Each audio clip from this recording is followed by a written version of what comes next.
আসসালামু আলাইকুম রহমতুল্লাহি ওয়া বারাকাতুহু। সম্মানিত প্রিয় মুসলিম ভাইয়েরা, আমি আপনাদের সামনে আজকে অত্যন্ত গুরুত্বপূর্ণ একটি মাসালা নিয়ে উপস্থিত হয়েছি।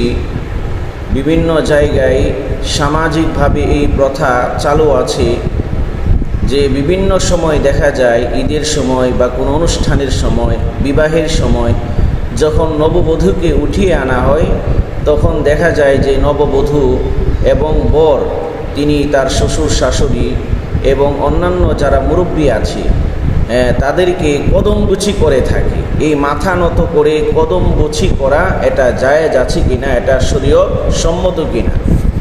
ইসলামের মধ্যে সালাম, মুসাফাহা এবং মুআনাকার প্রবর্তনের মাধ্যমে কদমবুচি, মাথা নত করে কদমবুচি করাকে রহিত করেছে।